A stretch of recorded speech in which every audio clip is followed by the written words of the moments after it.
Arestado ng mga otoridad ang isang 20 anyos na lalaking walang trabaho matapos umanong pasukin ang isang bahay at magnakaw ng cellphone sa barangay San Juan Akfa, Cabanatuan City. Ayon sa ulat ng pulisya ng Cabanatuan, sa pangunguna ni Police Lieutenant Colonel Renato Morales, kinilala lang ang suspect na residente ng Purok Dama de Noche, Barangay Diaz Garcia.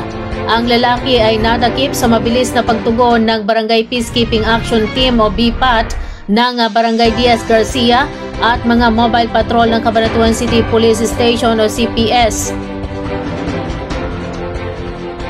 Sa imbestigasyon ay sinasabing bandang 1:30 ng hapon nakita umano ang suspect na palihim na pumasok sa tahanan ng isang 39 anyos na babae sa Purok 4 ng naturang barangay at tinangay ang isang Vivo Y11 smartphone na tinatayang nagkakahalaga ng 4,000 pesos.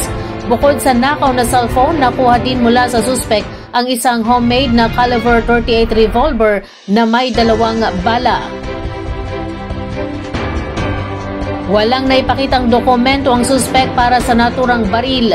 Nakakulong na ngayon ang akusado sa Cabanatuan City Detention Cell at kakaharapin ang kaukulang kaso.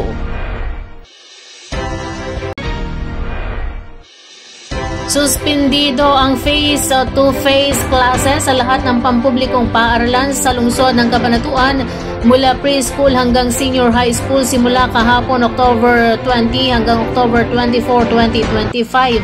Alinsunod dito sa NDRRMC Memorandum No. 279 at DepEd Order Series of 2025.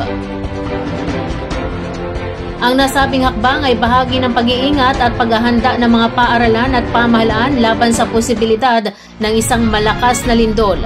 Ayon sa opisyal na pahayag ni Cabanatuan City Mayor Myca Elizabeth R. Vergara, bilang pagtalima sa kautusan ng Department of Education, agad na ipinatupad ang Alternative Delivery Mode o ADM sa halip na pisikal na pagpasok sa paaralan.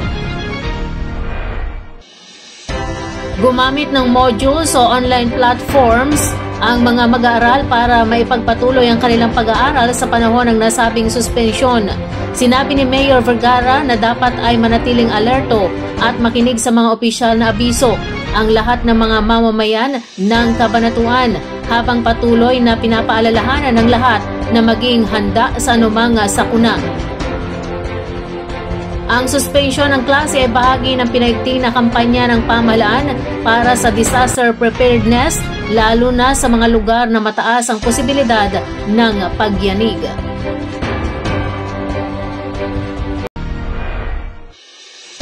Nadakip ang 3 lalaki kasunod na rin ang pamamaril na nag-ugat umano sa suntukan sa gilid ng kalsada sa San Leonardo, Nueva Ecija, bandang 2:00 ng hapon kamakailan. Ayon sa pulisya ng San Leonardo, ang biktima ng pamamaril ay isang 37 anyos na truck driver at residente ng barangay Tabuating sa San Leonardo. Mabilis nakapagresponde ang mga pulis kaya nasa kote ang 3 suspek na edad 20, 25 at 51 at mga trabahador sa car wash. Sa imbestigasyon, nagkaroon umano ng mainitang pagtatalo ang 2 panig nang sitahin ang biktima tungkol sa pagkaparada ng truck nito sa tabi ng car wash. Nauwi sa suntukan ang pagtatalo hanggang kumuha umano ng 9mm pistola ang isa sa mga suspek at pinaputukan ang biktima na tinamaan sa kanang kamay. Nahaharap sa mga kasong frustrated murder ang mga suspek na nakadetini ngayon sa male custodial facility ng San Leonardo Police Station.